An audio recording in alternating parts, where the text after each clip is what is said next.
Karnataka Land Reforms Act, 1961 is a landmark legislation enacted by the Government of Karnataka to implement comprehensive land reforms in the state. The primary objective of the Act is to provide equitable land distribution, protect tenant farmers, and improve agricultural productivity by ensuring ownership rights to those who till the land. Over the years, this Act has undergone several amendments to reflect the changing socio-economic conditions. 1. Abolition of tenancy system, to eliminate intermediaries and landlords who exploit tenant farmers. 2. Equitable distribution of land, to redistribute land among the landless and marginal farmers to reduce inequality. 3. Encouragement of agriculture, by giving ownership rights to actual cultivators, the Act aimed to boost agricultural productivity. 4. Prevention of fragmentation, to prevent the subdivision and fragmentation of agricultural land into uneconomical plots. 5. Protection of tenants, ensuring fair rent, security of tenure, and eventual ownership for tenant farmers. 1. Tenancy reforms. 1. The Act abolished tenancy in agricultural lands, allowing tenants to claim ownership of the lands they cultivated. 2. Section 4 prohibited the leasing of agricultural land except under special circumstances, such as by educational institutions, religious bodies, and industrial establishments. 3. Existing tenants were protected under the Act, ensuring that they could not be evicted without legal proceedings. 2. Fixation of ceiling on land holding. 1. The Act imposed a ceiling on the maximum amount of land an individual or family could own. 2. According to the initial provisions, the ceiling limit varied based on the type of land, 10 to 54 acres for irrigated land depending on the nature of irrigation. 54 acres for dry or rain-fed land. 3. Excess land was taken over by the government and redistributed among landless farmers. 3. Grant of ownership rights to tenants. 1. Tenants who are cultivating the land on or before March 1, 1974, were given ownership rights upon paying a nominal compensation to the government. 2. Section 44 declared that all tenanted lands would be vested in the state government, and tenants would become the owners. 3. This provision was critical in ensuring land ownership for millions of tenant farmers in Karnataka. 4. Restrictions on transfer of agricultural land. 1.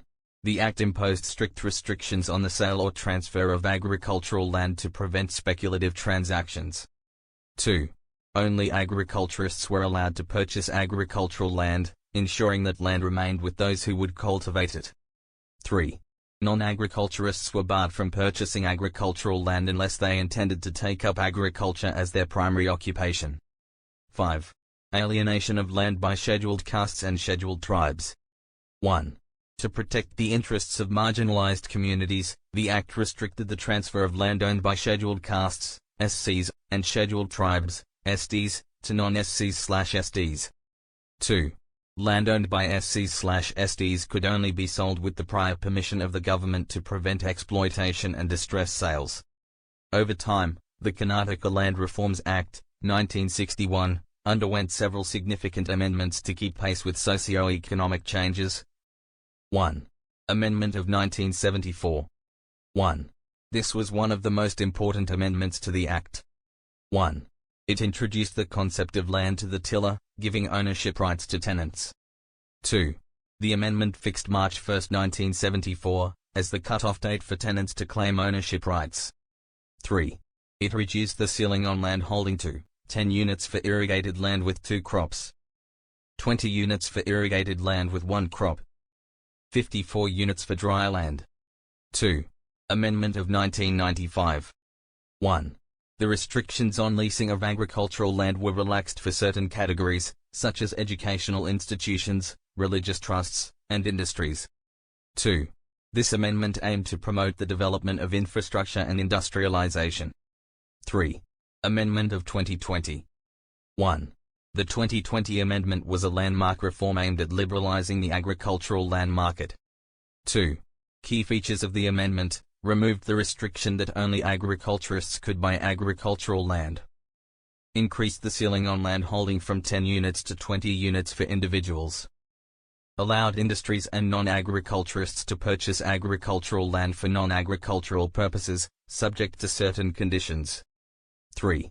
This amendment faced criticism from various farmers' groups who argued that it could lead to land grabbing by corporates. 1. Positive impacts. 1.